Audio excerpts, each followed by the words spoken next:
Cricket ஃபேன்ஸுக்கு வணக்கம். So ஆர்சிபியோட bowling யூனிட்ல யார் எடுக்கிறது அப்படிங்கிற கேள்விக்குறி மிகப்பெரிய லெவல்ல பேசப்பட்டு இருக்கு.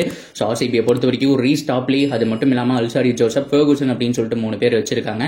அது போகம்னா டாம் கரண்ட் இருக்காப்ல. ஸோ அவர் வந்துட்டு ஃபிட் ஆகி வருவாரா அப்படிங்கிறது டவுட். ஒரு ஆல்ரவுண்டர் தான், பட் இருந்தாலும் எடுக்கிறதுக்கான சான்ஸ் அப்படிங்கிறது ஹைலி பாசிபிள்.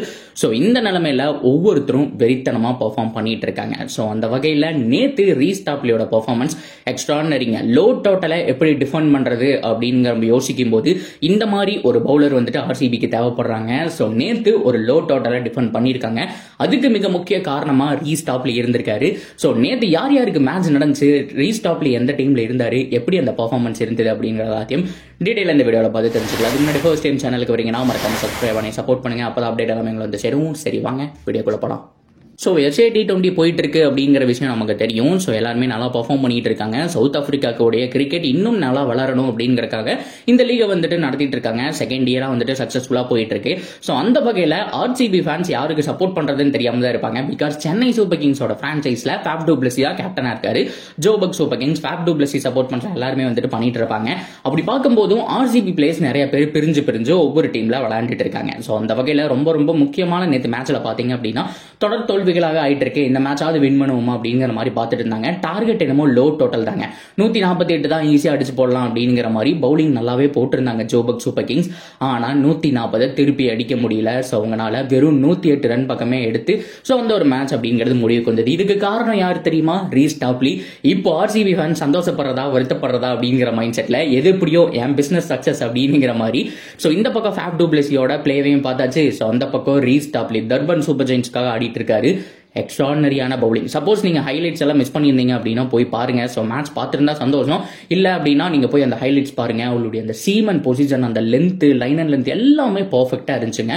ஸோ 140 தான் டார்கெட், லோ டோட்டல் தான். டிஃபெண்ட் பண்ணுவாங்களான்னு நினைக்கும் போது இன்னொருத்தர் நல்லா போட்டாரு. ஆனா அவருக்கு சப்போர்ட் பண்ற மாதிரி பார்த்தோம் அப்படின்னா 3 விக்கெட் வெறும் 19 ரன் தான் கொடுத்தாரு. 4 ஓவர் கம்ப்ளீட்டா போட்டாரு. கம்ப்ளீட் டெட் பவுலரா மாறி இருக்காருங்க. ஸோ ஆர்சிபி ஃபேன்ஸ் ரொம்ப சந்தோஷம். இந்த மாதிரி ஒரு கம்பேக் தான் அவங்ககிட்ட இருந்து எதிர்பார்த்தோம். ஸோ இது நாள் வரைக்கும் மேஜர் கிரிக்கெட் எதுவுமே அவர் ஆடவே இல்லை. ஸோ கொஞ்சம் குவைட்டாவே இருந்தார். இப்போ சான்ஸ் கிடைக்கும் போது அதை கரெக்டாக பயன்படுத்தி நல்லா பண்ணிட்டு வந்துட்டு இருக்காரு. சவுத் ஆப்பிரிக்கா T20 நல்லா பண்ணிட்டு வந்துட்டு இருக்காரு. அப்கமிங் மேட்சும் நல்லா பண்ணி இதே ஃபார்மை கண்டினியூ பண்ணாரு அப்படின்னா ஸ்ட்ரெயிட் அவே ஃபெர்குசனுக்கு பதிலாக இவரே உள்ள வரலாம் அப்படிங்கறதான் என்னுடைய ஒப்பீனியன் ஆர்சிபியை பொறுத்த வரைக்கும். ஸோ இப்போ இருக்கிற நிலைமையில ஆர்சிபிக்கு என்ன பிரச்சனை அப்படின்னா அந்த டெட் பவுலிங் தான் பிரச்சனை. அதாவது அவங்க கிட்ட ஆப்ஷன் இருக்கு, ஆனா யாரை உள்ள கொண்டு வரது? அல்சாரி ஜோசப் வரணுமா? ஏன்னா 11 கோடி அவ்வளவு ஒரு பிரைஸ் அமௌண்ட்டுக்கு அவங்களை எடுத்து வச்சிருக்காங்க. அப்படிங்கும் போது ஸ்ட்ரெயிட்டாவே அவர் தான் ஆடணும் அப்படிங்கிற மாதிரி நிறைய பேர் சொல்லிட்டு இருக்காங்க. அவர்கிட்ட அந்த ஸ்லோவர் பால் வேரியேஷன்லாம் இருந்தாலுமே கூட அவரை விட ஃபெர்குசன் ரொம்ப இம்பார்ட்டன்ட் பா. ஸோ ஃபெர்குசன் தான் ஆடி ஆகணும். அவருக்கு அந்த எக்ஸ்பீரியன்ஸ் இருக்கு. நச்சுன்னு யாக்கர் போடுறாரு, 150 போடுறாரு. ஏதோ 1-2 பால் வந்துட்டு 4-6 போனா கூட எல்லா பாலையுமே யாக்கர் பிக் பண்ண முடியாது. ஸோ 150 போடும்போது வந்துட்டு கண்ணு முன்னு தெரியாம பால் வரும். ஸோ கம்பல்சரி ஃபாஸ்ட் ரொம்ப முக்கியம். ஸோ ஃபெர்குசன் தான் ஸ்ட்ரெயிட்டாவே 11ல ஆடணும் அப்படிங்கிற மாதிரி நிறைய பேர் சொல்லிட்டு இருக்காங்க. தம்பி 3ஆவதா நான் இங்க ஒரு தர்க்கம்பா அப்படிங்கிற மாதிரி டாப்லி காமிச்சிட்டார். நம்ம இதுக்கு முன்னாடி ஒரு வீடியோல பேசியிருந்தோம். டாப்லி வந்துட்டு ஆர்சிபியோட ஸ்குவாட்ல இனிஷியல் 11ல ஆடணுமா, எப்படி உள்ள வரணும் அப்படிங்கிற மாதிரி நம்ம பேசியிருந்தோம். ஸோ அதை கம்பேர் பண்ணும்போது நம்ம பேசின மாதிரி தான் அவருடைய பர்ஃபார்மன்ஸ் நல்லா இருக்கு, அவருடைய சீம் பொசிஷன் நல்லா இருக்கு. ஸோ இந்த வகையில அவர் தான் உள்ள வந்தாகணும் அப்படிங்கிறது என்னுடைய ஒப்பீனியன். இன்கேஸ் அப்படி இல்ல, ஆர்சிபியை பொறுத்த வரைக்கும் வெறும் 3 ஃபாரினரோட போறாங்க. ஃபேப் டு பிளஸி, அது மட்டும் இல்லாம மேக்ஸ்வெல், ஸோ இன்னொன்னு ஃபெர்குசன் அப்படிங்கிற மாதிரி வச்சுக்கலாம். அவங்களுக்கு ஃபர்ஸ்ட் ஹாஃப்ல பேட்டிங் ஆளே தேவையில்லை. ஒரு 180 இல்லைன்னா 190+ அடிச்சிட்டாங்க அப்படின்னு சொன்னா கேமரூன் கிரீன் உள்ள வர தேவையில்லை. அவருக்கு பதிலாக செகண்ட் ஹாஃப்ல நம்ம இம்பாக்ட் பிளேயரா ஏதாவது ஒரு இந்தியன் பிளேயரை டிராப் பண்ணிட்டு ஸ்ட்ரெயிட்டாவே டாப்லயும் உள்ள கொண்டு வந்தோம்னா ஃபெர்குசன் டாப்லி 2 பேருமே 11ல விளையாடுறதுக்கான சான்ஸ் அப்படிங்கிறது ஹைலி பாசிபிள். ஸோ கண்டிப்பா டாப்லியோட ஃபார்ம், அவருடைய அந்த லைன் அண்ட் லென்த் எல்லாம் பார்க்கும்போது நல்லா இருக்கிறாருங்க. சவுத் ஆப்பிரிக்கா கண்டிஷன் தான் சிமிலர் இந்தியன் கண்டிஷன்லயும் இருக்க போகுது. சேம் அதே மாதிரியான ட்ராக் தான்.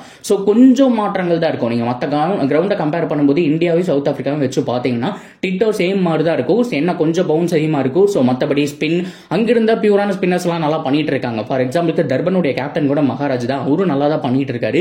ஸோ அந்த வகையில ஸோ கம்பல்சரி டாப்லி ஆடணும் அப்படிங்கிறது என்னுடைய ஒப்பீனியன். ஸோ நீங்க என்ன நினைக்கிறீங்க? ஸோ ஓவராலா அவருடைய பெர்ஃபார்மன்ஸ் எப்படி இருக்கு அப்படிங்கறத சொல்லுங்க. ஸோ அது மட்டும் இல்லாம ஆர்சிபியை பத்தி நம்ம நிறைய பேசியிருக்கோம். ஸோ ஆர்சிபியை பத்தி இன்னும் என்னென்ன டீடைல்ஸ் வேணும் அப்படிங்கிறது வந்துட்டு தாராளமா கமெண்ட்ல சொல்லுங்க. ஸோ மற்ற டீமை பத்தி ஆல்மோஸ்ட் பார்த்தாச்சு. மும்பை இந்தியன்ஸோட பிளேயிங் 11 மட்டும் நிறைய பேர் கேட்டிருந்தீங்க. ஸோ அந்த ஒரு வீடியோவும் கூடிய விரைவில் வரும் அப்படிங்கிறதுல எந்த விதமான மாற்றமும் கிடையாது. ஸோ நீங்க என்ன நினைக்கிறீங்க அப்படிங்கிறத தாராளமா ஷேர் பண்ணலாம். தொடர்ந்து அப்படி இருக்கு சேனலோட இணைஞ்சிருங்க. மறக்காம சப்ஸ்கிரைப் பண்ணி சப்போர்ட் பண்ணுங்க.